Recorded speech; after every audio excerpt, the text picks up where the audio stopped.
Biru academy के YouTube channel पर आप सभी साथियों का स्वागत है डियर। सभी को गुड मॉर्निंग, वंदे मातरम, जय हिंद। उम्मीद करता हूं कि आप लोग एकदम स्वस्थ, मस्त और खुशहाल होंगे डियर। बात करेंगे मध्य प्रदेश में बीएड वर्सेस डीएलएड मामले को लेकर के, जो मामला रिजर्व किया गया था माननीय जबलपुर हाईकोर्ट में, उसका जो कोर्ट जजमेंट है पूरी तरीके से रिलीज किया जा चुका है। मैंने आपको पहले भी बताया था कि मई के पहले ही सप्ताह में इसका जो कोर्ट जजमेंट है वो रिलीज कर दिया जाएगा और पूरी तरीके से कोर्ट का ऑर्डर आ चुका है। और कहीं ना कहीं बीएड अभ्यर्थियों की एक बड़ी जीत इस पूरे कोर्ट ऑर्डर में मेंशन की गई है।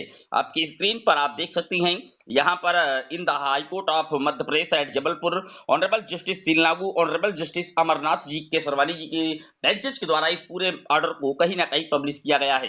रिट पिटीशन आप देख सकते हैं ऊपर की नंबर में 13768/2022। यहाँ पर पहले जो ऊपर की कई लाइनों में केवल कहीं ना कहीं जितने भी केस थे उन सभी को एक साथ मर्ज करके पूरे डिसीजन को लिखा गया है। लेकिन जब आप इस पूरे लास्ट पैरा में आएंगे जहां से इन्होंने डिसीजन को स्टार्ट किया है, तो सबसे पहली बात डीएलएड की तरफ से जो प्रे की गई थी उन पर इन्होंने चर्चाएं की हैं। आप देख सकते हैं, क्योंकि इस पूरे भर्ती प्रक्रिया को डीएलएड की तरफ से कहीं ना कहीं चैलेंज किया गया था। क्योंकि आप जानते हैं, जब वहां पर नोटिफिकेशन आया था तो पूरी तरीके से बीएड को पीआरटी लेवल के लिए अलाउड किया गया था, क्योंकि एनसीटी के बनाए हुए 28 जून 2018 के गजट के अकॉर्डिंग ही इस पूरे भर्ती प्रक्रिया का जो नोटिफिकेशन थे वो पब्लिश कराया गया था। यहाँ पर जब इस जजमेंट को आप पूरी तरीके से एनालिसिस करेंगे, आप देख सकते हैं यहाँ पर जजमेंट काफी 52 पेज का जजमेंट है। और यहाँ से जब जजमेंट आप देखेंगे, यहाँ से स्टार्ट हो रहा है, तो आप देख सकते हैं यहाँ पर लिखा हुआ है 24/4/2024 को पूरे इस ऑर्डर को रिजर्व किया गया था और 3/5/2024 को इस ऑर्डर को कल कहीं ना कहीं पब्लिश किया गया। यहाँ पर सभी रिट पिटीशंस का उल्लेख किया गया है, आप देख सकते हैं। साथ ही साथ सबसे पहले पैरा से स्टार्ट की गई है, बात रखी गई डीएलएड की, क्योंकि वहां पर डीएलएड की तरफ से ही इस पूरे मामले को चैलेंज किया गया था। तो यहाँ पर बताया गया है कि 28 जून 2018 को गजट आया था और उसके बाद पीआरटी लेवल पर बीएड को अलाउड किया गया। और उसके बाद किस किस तरीके से सारी चीजें फिर आगे चल करके 11 अगस्त 2023 को सेटिसाइड कर दिया गया, जजमेंट को कहीं ना कहीं क्वेश कर दिया गया, बीएड को पीआरटी लेवल से बाहर कर दिया गया। सारी चीजें यहाँ पर बताई गई हैं, जिक्र किया गया। उसके बाद क्योंकि चूंकि डीएड ही यहाँ पर पार्टी थी डीएड की तरफ से, तो इसलिए सबसे पहली बात डीएड के जितने भी पॉइंट हैं उन सभी पॉइंटों को यहाँ पर दर्शाया गया है।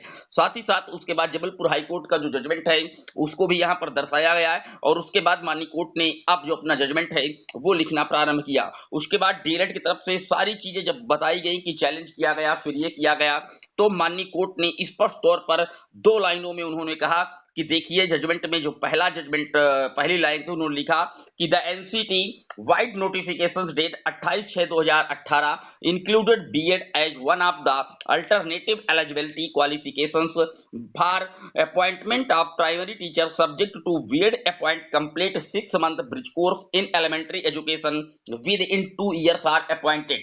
यानी कि सबसे पहली बात उन्होंने कही कि जो 28 जून 2018 के गजट के अकॉर्डिंग जिन्होंने बीएड किया और शिक्षक बन गए प्राथमिक विद्यालयों में, 11 अगस्त 2023 के पहले उनको 6 माह का ब्रिज कोर्स कंडक्ट करवा करके कहीं ना कहीं उनकी सेवाएं पूरी तरीके से जारी रखी जाएंगी। दूसरी लाइन उन्होंने कही कि recruitment to the post of primary post school teacher प्राथमिक शिक्षक in the state of Madhya Pradesh is governed by Madhya Pradesh school education service teaching code service condition and recruitment rule 2018 notified in official gazette 30/2018 which inter alia adopted the NCT notification date 28/6/2018। All petition in this bench, 2 petition are holder of diploma in elementary DLED, none of the petition are holder of BEd degree।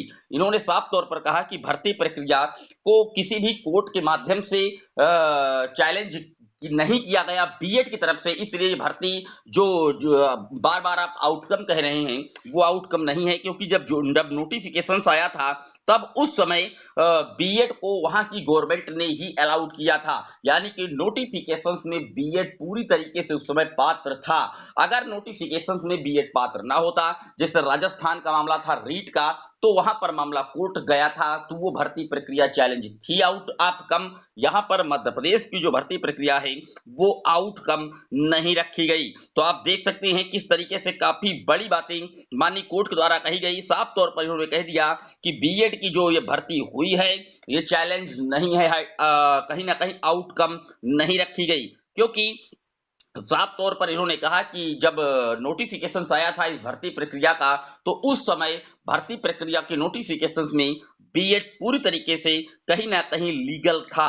तो 11 अगस्त 2023 के पहले जितने भी BEd के candidate appoint हैं मध्य प्रदेश में, वो सारे सेफ हो चुके हैं इस माननीय कोर्ट के द्वारा कही गई जजमेंट पर। तो आप देख सकते हैं काफ़ी लंबा जजमेंट आया है जस्टिस सी लागू और अमरनाथ जी के बेंच के द्वारा, और यहाँ पर साफ तौर पर कह दिया गया है कि किसी भी प्रकार से ये भर्ती प्रक्रिया चैलेंज नहीं है, यानी कि आउटकम नहीं है। आउटकम तभी मानी जाती जब डीएलएड की तरफ से जो पिटीशंस लगाई गई थी, अगर इस पर बीएड की तरफ से पिटीशंस लगाई गई होती तो आउटकम हो सकता था। जब नोटिफिकेशंस आया था तो उस समय बीएड अलाउ ना होता, जैसे राजस्थान में रीट वाले में था, तो वहां की गवर्नमेंट ने बीएड को अलाउड नहीं किया था और वो मामला माननीय कोर्ट पहुंचा था, तो वहां से भर्ती आउटकम हो सकती थी। लेकिन मध्य प्रदेश का मामला किसी भी कोर्ट में नहीं पहुंचा था उस समय, और बीएड को वहां की राज्य सरकार के द्वारा प्राथमिक लेवल के लिए अलाउड किया गया था। तो इनकी कोई गलती नहीं, भर्ती प्रक्रिया आउटकम नहीं है और इनको 1 वर्ष के भीतर क्षमा का ब्रिज कोर्स करवा करके इनकी सेवाएं निरंतर जारी रखी जाएंगी। तो बीएड कैंडिडेटों की मध्य प्रदेश में एक बड़ी जीत हुई है। 11 अगस्त 2023 के पहले जितने भी नियुक्ति पत्र पा चुके हैं 10 से 12,000 कैंडिडेट मध्य प्रदेश में, वो पूरी तरीके से सेफ हैं और उनको क्षमा के ब्रिज कोर्स के साथ पूरी तरीके से कहीं ना कहीं शिक्षक बनने का जो अवसर है वो लगातार प्राप्त होता रहेगा। फिर मिलेंगे एक और वीडियो में, तब तक के लिए जय हिंद जय भारत।